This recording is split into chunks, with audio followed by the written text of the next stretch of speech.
FIFA বিশ্বকাপ trophy এখন ঢাকায়। বিমানবন্দরে গিলবার্তো সিলভার সঙ্গে ট্রফি বরণ করল বাফুফে। প্রথমবারের মতো বিশ্বকাপ দেখে হতবাক Jamal Bhuiyan. My first time seeing the World Cup trophy, so আমার খুব ভালো লাগছে. Let this be an inspiration to all the footballers. নতুন বছরে ফিফা র্যাঙ্কিংয়ে 160 নম্বর পজিশনে উঠতে চায় বাফুফে। বেশি বেশি ফিফা ফ্রেন্ডলিতে চোখ ফেডারেশনের, জানালেন তাবিথ আওয়াল। নজর আসিয়ান টুর্নামেন্টের দিকে। আইসিসির সিদ্ধান্তের উপর ঝুলে আছে বাংলাদেশের টি-20 বিশ্বকাপ ভাগ্য। ভারত না যাওয়ার অবস্থানে অনড় বাংলাদেশ, বিকল্প খুঁজছে ক্রিকেট কর্তারা। এবং অনিশ্চিত বিশ্বকাপের আগে বাংলাদেশের বড় চিন্তা ব্যাটারদের ফর্ম। বিপিএলে একেবারেই ছন্দহীন বেশিরভাগ ক্রিকেটার, বল হাতে ব্যতিক্রম মুস্তাফিজ শরীফুলরা। ফুটবল প্রথমবারের মতো ফিফা বিশ্বকাপ ট্রফি দেখে অবাক জামাল ভুঁইয়া। এই মুহূর্তটা তাকে থমকে দিয়েছিল বলে মন্তব্য করেন বাংলার কাপ্তান। ট্রফির পাশাপাশি ব্রাজিলের বিশ্বকাপ জয়ী দলের সদস্য গিলবার্তো সিলভার সঙ্গে সাক্ষাৎ জামাল নিয়েছেন বাড়তি অনুপ্রেরণা হিসেবে। তার বিশ্বাস, এই ট্রফি ট্যুর বাংলাদেশ ফুটবলের নতুন জেনারেশনের জন্য হয়ে থাকবে বিশেষ এক বার্তা। 4 বছরের ব্যবধানে আবারও বিশ্বকাপ ট্রফি বাংলাদেশে। বিমানবন্দরে আয়োজকদের ছোট্ট আনুষ্ঠানিকতা। বাফুফে সভাপতি তাবিথ আওয়ালের পাশাপাশি ঐতিহাসিক এই মুহূর্তের সাক্ষী জামাল ভুঁইয়া। যে ট্রফি লিওনেল মেসি, পেরে, ম্যারাডোনা স্পর্শ করেছেন, প্রথমবারের মতো তা দেখতে পেয়ে অবাক বাংলার কাপ্তান। একজন ফুটবলার হিসেবে এই দর্শন ক্যারিয়ারের অন্যতম প্রাপ্তিই বলে মনে করেন জামাল। যেহেতু ট্রফি আসছে Bangladesh, let this be an inspiration to all the footballers যারা হার্ড ওয়ার্ক করতে পারে, practice, whoever wants to be a footballer with this trophy, আমি মনে করি আরো মোটিভেশন আসবে। এবারের বিশ্বকাপ ট্রফি বাংলাদেশের সঙ্গে করে নিয়ে এসেছেন ব্রাজিলের হয়ে 2002 বিশ্বকাপ জয়ী দলের সদস্য গিলবার্তো সিলভা। ফুটবল নিয়ে তার সঙ্গে কথা হয়েছে জামালের। তার মতো একজনের সান্নিধ্যকে দেখছেন অনেক বড় অনুপ্রেরণা হিসেবে। এই টিমটা ছিল Ronaldo, Rivaldo, Ronaldinho, even Gilberto ছিল। So him coming to Bangladesh, of course এটা একটা এক্সট্রা মোটিভেশন।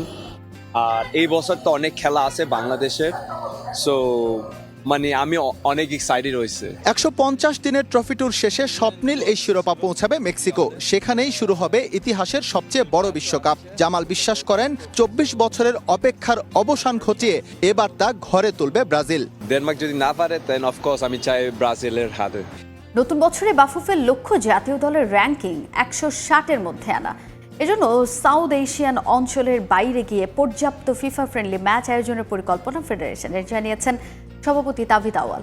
এশিয়ান কাপ বাছাই ম্যাচ না থাকায় বাফুফের লক্ষ্য এএফসি নেশনস লিগ।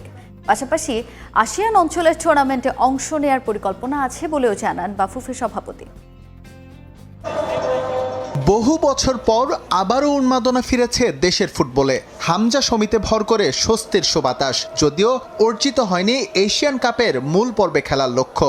একই সঙ্গে দলকে র্যাঙ্কিংয়ের কাঙ্ক্ষিত জায়গায় আনতে পারেননি হাভিয়ের কাবরেরা। নতুন বছরে বাফুফের প্রধান টার্গেট বাংলাদেশ জাতীয় দলের র্যাঙ্কিং উন্নয়ন। এজন্য উপরের দিকে থাকা দলগুলোকে প্রতিপক্ষ বানিয়ে ফিফা ফ্রেন্ডলি ম্যাচ আয়োজনের গুরুত্ব সভাপতি তাবিথ আওয়ালের। সাফের বাইরে ফ্রেন্ডলি ম্যাচগুলো খেলবো, সেটাতে আমরা কিন্তু সাকসেসফুল হইনি সত্যি কথা। সো আমাদের মেইন উদ্দেশ্য এখন থাকবে সেই জায়গায় সাকসেসটা এনে দেওয়ার জন্য। ন্যাশনাল টিমের র্যাঙ্কিংয়ে আমরা একটু ইমপ্রুভ করেছি, বাট 180-র ভিতরে আমরা আছি। তো আমাদের টার্গেট থাকবে আমরা যেন অ্যাটলিস্ট 160 ভিতরে আমরা ঢুকতে পারি in the next 1 year is possible, যদি রাইট টিমকে রাইট সময় খেলি, অ্যান্ড অফকোর্স আমরা যদি অ্যাটলিস্ট ড্র বা জিতি। সিঙ্গাপুর বাদে চলতি বছর এশিয়ান কাপ বাছাইয়ের কোনো ম্যাচ পাবে না বাংলাদেশ। এজন্য বাফুফে ফোকাস রাখছে সাফ চ্যাম্পিয়নশিপের দিকে। পাশাপাশি এএফসি নেশনস লিগের ম্যাচগুলো যথেষ্ট গুরুত্বের সঙ্গে দেখছেন বাফুফে বস। ন্যাশনাল টিমের সিন্স আমাদের এএফসি কোয়ালিফিকেশন এখন নাই, আমরা ওয়েট করতেছি যে সাফের ক্যালেন্ডারটা আমরা পাবো। আমরা ওয়েট করতেছি যে এএফসি চেষ্টা করতেছে নতুন করে একটা নেশনস লিগ শুরু করতে, সেই ক্যালেন্ডারটা আমরা পাবো। সেই ক্যালেন্ডারের বাইরে আমরা চাবো একটু বড় আকারের টিম এশিয়াতে হোক বা আফ্রিকার থেকে হোক, তাদের সাথে আমাদের খেলার জন্য।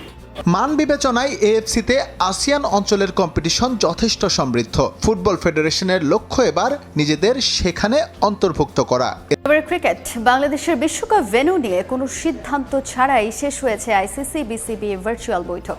আইসিসির অনুরোধ সত্ত্বেও ভারতে না যাওয়ার সিদ্ধান্তে অবিচল বাংলাদেশ ক্রিকেট বোর্ড, জানিয়েছেন বিসিবির সহ সভাপতি সাখাওয়াত হোসেন। তবে এখনই আশাহত হচ্ছেন না বোর্ড কর্তা, জানিয়েছেন বাংলাদেশের জন্য বিকল্প খুঁজছে বিশ্ব ক্রিকেটের নিয়ন্ত্রক সংস্থা, আর দ্রুতই আসবে চূড়ান্ত সিদ্ধান্ত।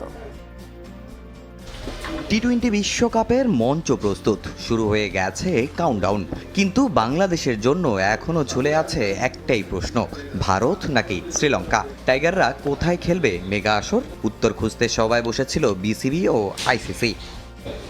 বাংলাদেশ ক্রিকেট বোর্ডের পক্ষ থেকে সভাপতি আমিনুল ইসলাম বুলবুলের সঙ্গে দুই সহসভাপতি Sakhawat Hossain, Faruque Ahmed, cricket operations chairman Nazmul Abedin Fahim এবং প্রধান নির্বাহী নিজামুদ্দিন চৌধুরী সুজন অংশ নেন সভায়। ভার্চুয়ালি যুক্ত হয় আইসিসি কর্তারাও। লম্বা সময় ধরে চলে এ বৈঠক। আইসিসির অনুরোধ, টুর্নামেন্টের সূচি ইতিমধ্যে ঘোষণা হওয়ায় বাংলাদেশের সিদ্ধান্ত পুনর্বিবেচনার। তবে নিরাপত্তা ইস্যুতে বিসিবির অবস্থান অপরিবর্তিত, কোনো অবস্থাতেই ভারত যাবে না লিটন বাহিনী। বিশ্বকাপ খেলতে চায় শ্রীলঙ্কায়। কয়েক ঘন্টার বৈঠক শেষ হয় কোনো সিদ্ধান্ত ছাড়াই। পরে অনেকটা তড়িঘড়ি করেই বিসিবি ছাড়েন সভাপতি আমিনুল ইসলাম বুলবুল, হননি গণমাধ্যমের মুখোমুখি। তবে যাওয়ার আগে আসার কথা শুনিয়ে গেছেন সহসভাপতি সাখাওয়াত হোসেন। আমরা আমাদের স্ট্যান্ড থেকে এক ইঞ্চিও নড়ব না, মানে ইন্ডিয়াতে আমরা যাব না। তা আমরা আমাদের কথা বলেছি এবং তারা অল্টারনেটিভ খেয়াল করছে এবং আলোচনার পথ ওপেন আছে আর কি। বাংলাদেশ পজিটিভ অবস্থানে আছে, অবশ্যই পজিটিভ অবস্থানে। সময় তো আর বেশি নাই, তাহলে দেখি দ্রুত এর মধ্যেই ব্যবস্থা হবে আর কি। আর আলোচনা শুরু হলো, তো ডায়ালগ শুরু হলো, দেখি কি হয়। বাট আমরা আমাদের অবস্থানে আমরা স্ট্যান্ড করেছি। এখন দেখার অপেক্ষায় শেষ পর্যন্ত সিদ্ধান্তটা কোন দিকে যায়। 4 বছরের অপেক্ষা, নানা চড়াই উতরাই পেরিয়ে 48 দেশের উঠে আসা, সবার চোখে বিশ্বসেরা হবার স্বপ্ন, আর সেই স্বপ্নের মূর্ত প্রতীক ফিফা ওয়ার্ল্ড কাপ ট্রফি। 2026 বিশ্বকাপকে সামনে রেখে এবার বিশ্ব ভ্রমণে বেরিয়েছে ফুটবলের আইকনিক এই নিদর্শন। 150 দিনের ট্রফি ট্যুরে 30টি দেশ ঘুরবে এই শিরোপা। লাকিলি এই 30 দেশের একটা বাংলাদেশ। কিন্তু যে ট্রফিকে নিয়ে এত মাতামাতি, সেই বিশ্বকাপ শিরোপার আদ্যপান্ত কজনই বা জানেন? তো চলুন জেনে নেওয়া যাক এই অনন্য শৈল্পিক নিদর্শনের খুঁটিনাটি। 1970 বিশ্বকাপে তৃতীয়বারের মতো চ্যাম্পিয়ন হওয়ায় ব্রাজিলকে চিরতরে তৎকালীন বিশ্বকাপ শিরোপা জুলে রিমের ট্রফি দিয়ে দেয়া হয়। ফলে পরবর্তী আসরগুলোর জন্য দেখা দেয় নতুন শিরোপার প্রয়োজনীয়তা। ওই বছরই নতুন ট্রফি ডিজাইনের জন্য সুইজারল্যান্ডের জুরিকে প্রতিযোগিতার আয়োজন করে ফিফা, যেখানে বিশ্বের বাঘা বাঘা প্রতিষ্ঠানকে হারিয়ে নির্বাচিত হয় ইতালির মিলানে অবস্থিত বেরটনি ট্রফি কোম্পানির ডিজাইন করা শিরোপা। 52 বছর ধরে যেটা ফিফার আসরগুলো মাতিয়ে আসছে সমান তালে। ফিফা ওয়ার্ল্ড কাপ ট্রফি নির্মাতা সিভিও গাজানিগা, যিনি সে সময় বেরটনি ট্রফি কোম্পানির আর্টিস্টিক ডিরেক্টর ছিলেন, তার দেখানো কৌশলে প্রতি আসরে ট্রফিটি এখনো বানিয়ে আসছে প্রতিষ্ঠানটি। অনেকেই ভাবেন পুরো বিশ্বকাপ ট্রফি সলিড সোনার তৈরি, কিন্তু বিষয়টা তেমন নয়। সোনা খুবই ঘন ধাতু হওয়ায় পুরোটা সোনা দিয়ে তৈরি করা হলে এর ওজন দাঁড়াতো 68 কেজি। প্র্যাকটিক্যালি কোনো মানুষের পক্ষে খুব সহজে সেটা তোলার মতো নয়, তাই দেখতে সলিড হলেও এটা অনেকটাই ফাঁপা। ফিফা বিশ্বকাপ ট্রফিটি 18 ক্যারেট সোনা দিয়ে তৈরি। এর ওজন প্রায় 6 কেজি, যেখানে 5 কেজি খাঁটি সোনা। স্বাভাবিকভাবেই বেশ মূল্যবান হওয়ায় ট্রফিটি প্রতি বছর চ্যাম্পিয়ন দলকে দিয়ে দেওয়া হয় না, বরং তাদেরকে দেওয়া হয় গোল্ড প্লেটেড পিতলের রেপ্লিকা। অরিজিনাল ট্রফিটির স্থায়ী ঠিকানা সুইজারল্যান্ডের জুরিকে অবস্থিত ফিফা ওয়ার্ল্ড ফুটবল মিউজিয়াম। প্রতি বছর ওয়ার্ল্ড ট্রফি ট্যুরের সময় সেটিকে বের করা হয়। পাশাপাশি বিশ্বকাপের ফাইনাল ড্র, ওপেনিং গেম আর ফাইনালে সামনে আনা হয় অমূল্য এই শিরোপা।